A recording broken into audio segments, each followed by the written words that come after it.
जय श्री कृष्णा। राधे राधे। भक्त जनों, आज आप श्रवण करेंगे विष्णु भगवान की 5 अवतार की कथा।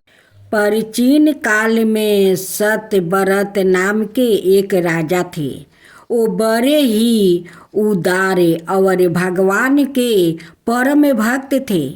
एक दिन वो कीर्तमाला नदी में दर्पण कर रहे थे। उसी समय उनकी अंजुली में एक छोटी सी मछली आ गई। उसने अपनी रक्षा की पुकार की। उस मछली की बात सुनकर राजा उसे कमंडलू में अपने आश्रम पर ले आया। कमंडलू में वह इतनी बढ़ गई कि पुण्य उसे एक बड़े मटके में रखना पड़ा। थोड़ी देर बाद वह उसे भी बड़ी हो गई और मटका छोटा पड़ने लगा। अंत में राजा सत्यव्रत हार मानकर उस मछली को समुंदर में छोड़ने गया। समुंदर में डालते समय मत्स्य ने राजा से कहा, राजन, समुंदर में बड़े बड़े मगर आदि रहते हैं, वह मुझे खा जाएंगे, इसलिए मुझे समुंदर में ना छोड़ो। मछली की यह मधुर वाणी सुनकर राजा मोहित हो गया। उन्हें मत्स्य भगवान की लीला समझते देर नहीं लगी। वो हाथ जोड़कर प्रार्थना करने लगे। मत्स्य भगवान ने अपने प्यारे भक्त सत्यव्रत से कहा, सत्यव्रत, आज से 7वें दिन तीनों लोक के प्रलय काल की जल राशि में डूबने लगे। उस समय मेरी प्रेरणा से तुम्हारे पास एक बहुत बड़ी नौका आएगी। तुम सभी जीवों, पौधों और अनादि के बीजों को लेकर शपथ ऋषि के साथ उस पर बैठकर विचरण करना। जब तेज आंधी चलने के कारण नाव डगमगाने लगी, तब मैं उसी रूप में आकर तुम लोगों की रक्षा करूँगा। भगवान राजा से इतना कहकर अंतर्ध्यान हो गए। अंत में वह समय आ गया।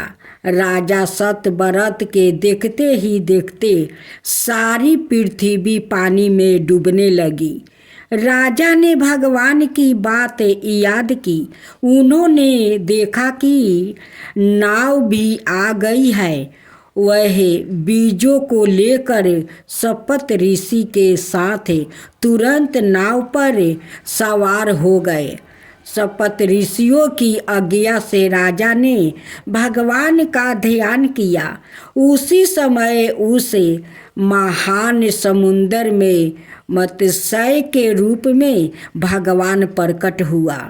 तत्पश्चात भगवान ने प्रलय के समुंदर में विहर करते हुए सत्यव्रत को ज्ञान भक्ति का उपदेश दिया।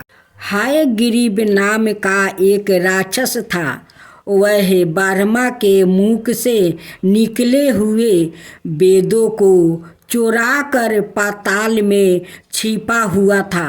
भगवान मत्स्य ने हयग्रीव को मारकर वेदों का भी उद्धार किया।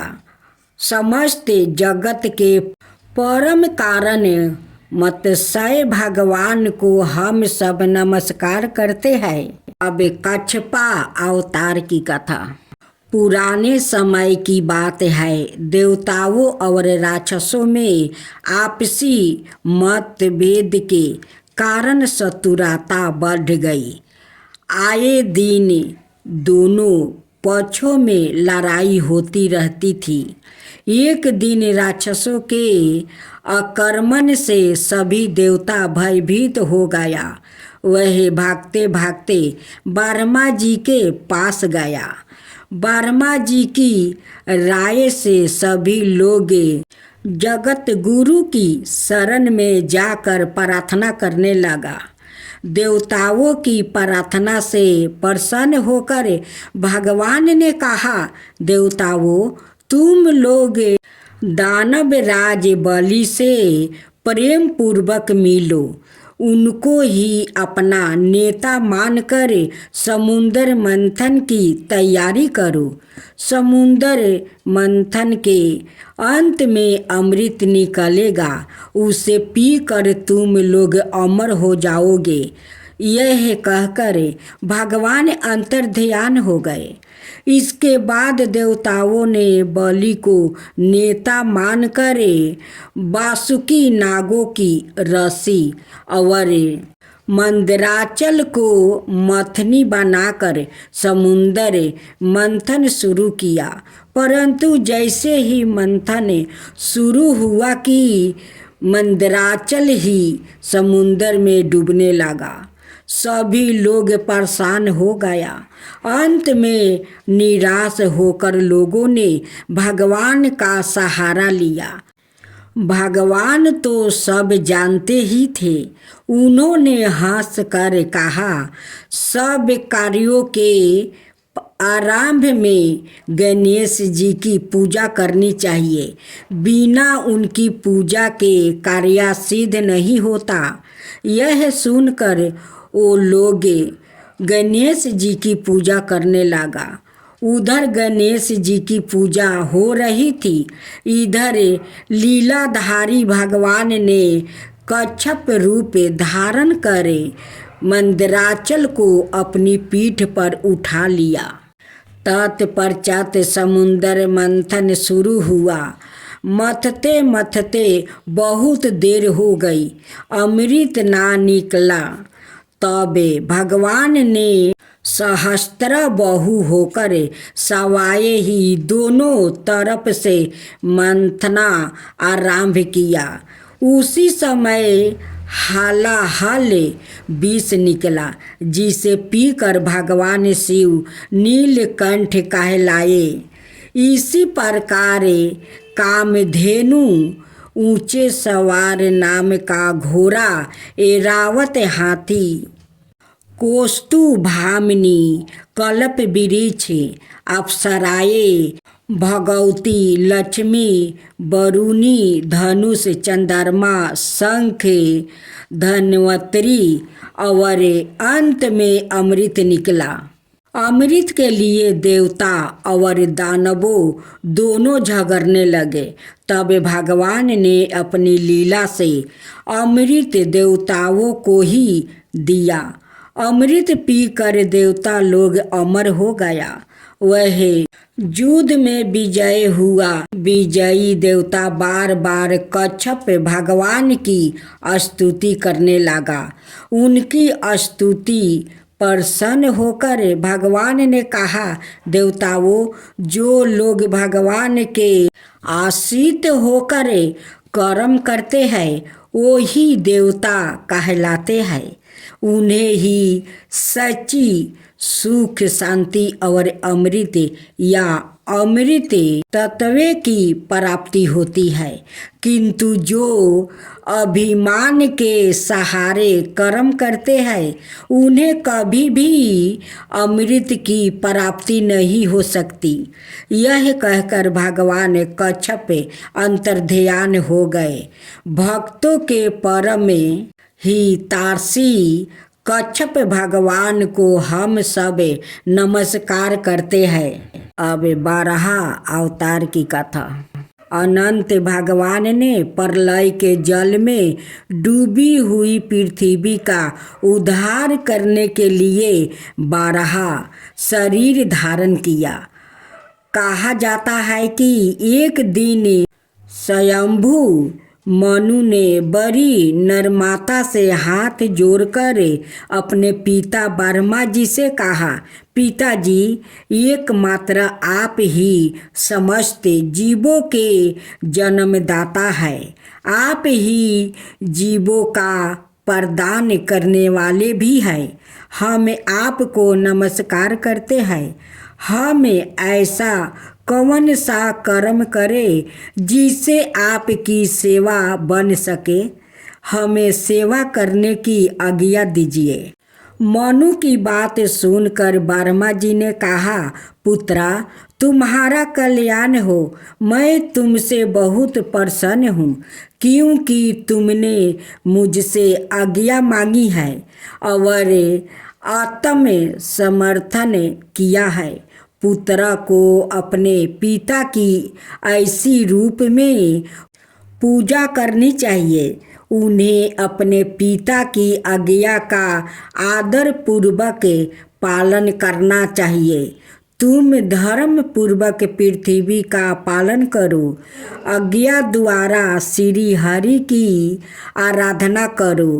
प्रजा पालन से मेरी बड़ी सेवा होगी। इस पर मनु ने कहा, पूज्यपत, मैं आपकी आज्ञा का पालन अवश्य करूँगा, किंतु सब जीवों का निवास स्थान पृथ्वी इस समय प्रलय के जल में डूबी हुई है। मैं पृथ्वी का पालन कैसे करूं? पृथ्वी का हाल सुनकर ब्रह्मा जी बहुत चिंतित हुआ। वह पृथ्वी के उद्धार की बात सोच ही रहे थे कि उनकी नाक से अचानक अंगूठे के आकार का एक बारहा शिशु निकला। देखते ही देखते वह पर्वतकार होकर गरजने लगा। ब्रह्मा जी को भगवान की माया समझते देर नहीं लगी।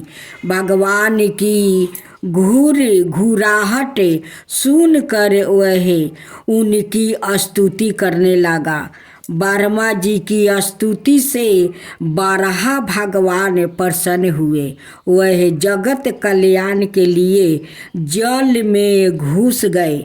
थोड़ी देर बाद वह जल में डूबी हुई पृथ्वी को अपनी दांतों पर लेकर रसताल से ऊपर आए।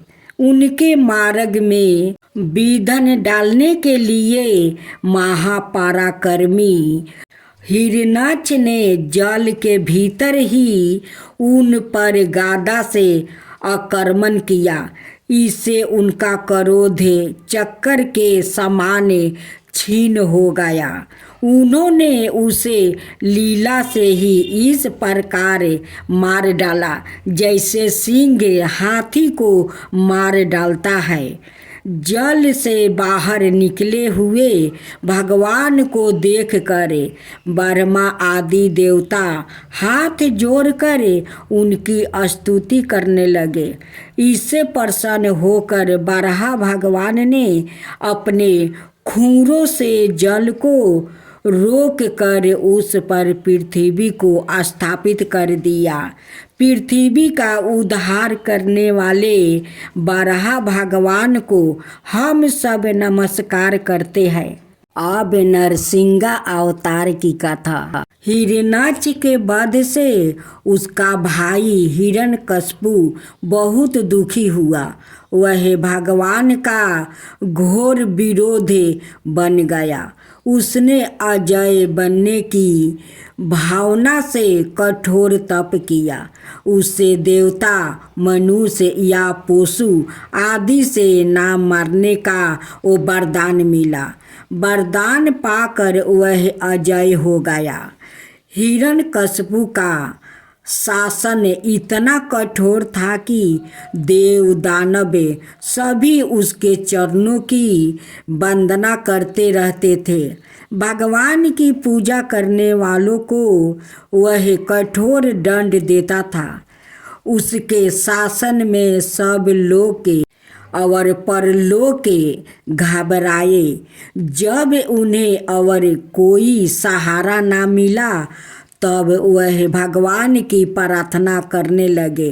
देवताओं की स्तुति से प्रसन्न होकर नारायण ने हिरण्यकशिपु के वध का आश्वासन दिया।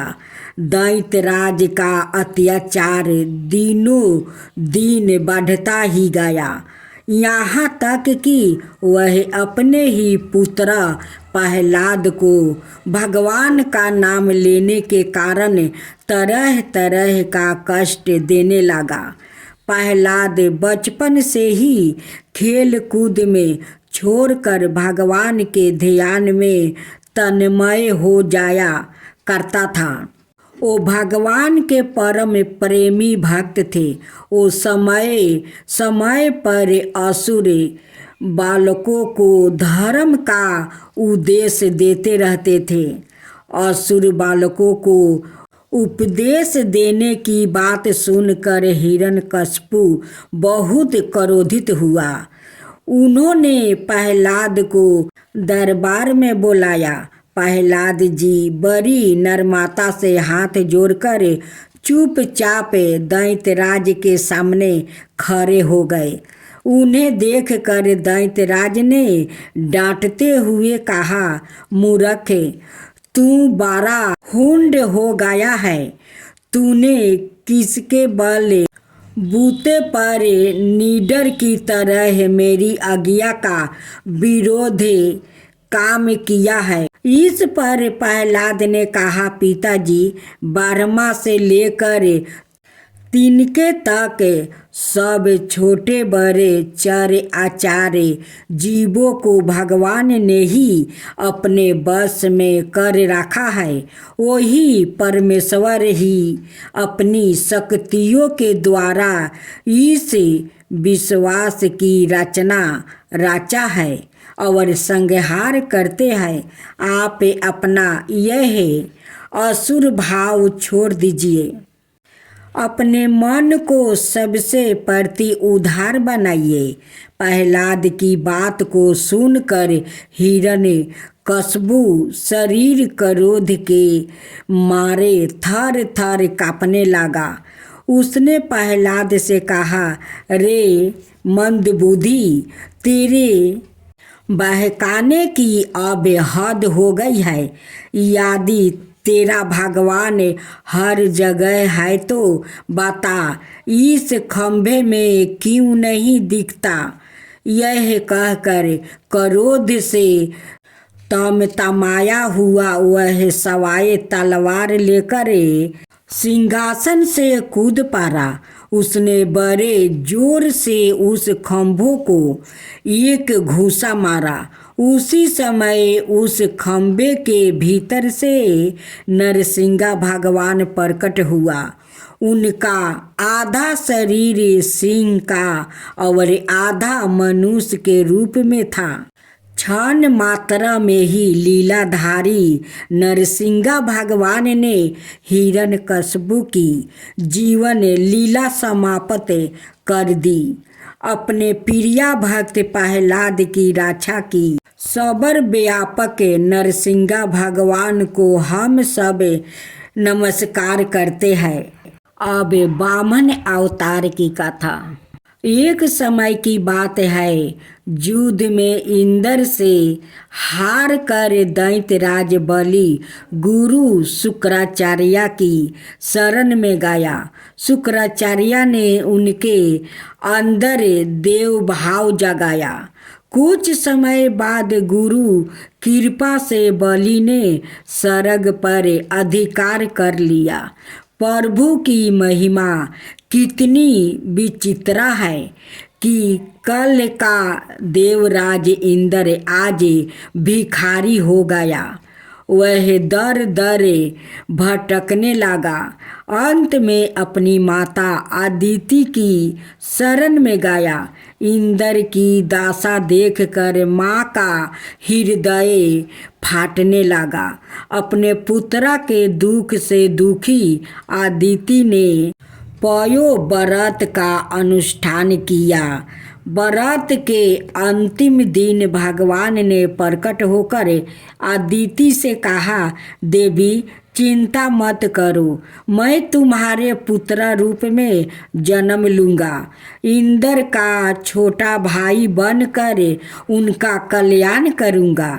यह कहकर वह अंतर ध्यान हो गए। आखिर वह शुभ घड़ी आ गई। अदिति के गर्भ से भगवान ने वामन के रूप में अवतार लिया। भगवान को पुत्र रूप में पाकर अदिति की प्रसन्नता का ठिकाना न रहा। भगवान को वामन ब्रह्मचारी के रूप में देखकर देवताओं और महर्षियों को बड़ा आनंद हुआ। उन लोगों ने कश्यप जी को आगे करके भगवान का उपनयन आदि सत्कार करवाया। उसी समय भगवान ने सुना कि राजा बलि भृगु कच्छप नाम का स्थान पर अश्वमेध यज्ञ कर रहा है। उन्होंने वहाँ के लिए यात्रा की। भगवान वामन कमर में बाजू की मेखला और योग पतित धारण किए हुए थे। बगल में मिर्ग चमर था, सिर पर जाटा थी।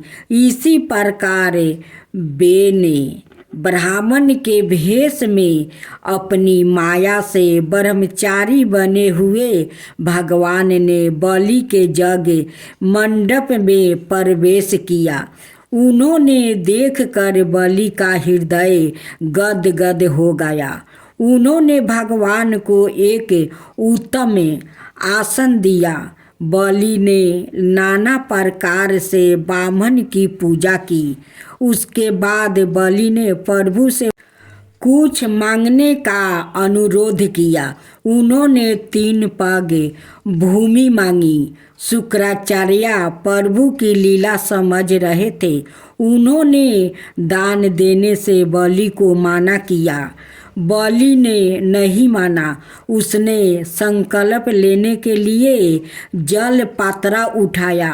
शुक्राचार्य अपने ईशा का हित सोचकर पात्रा में प्रवेश कर गया।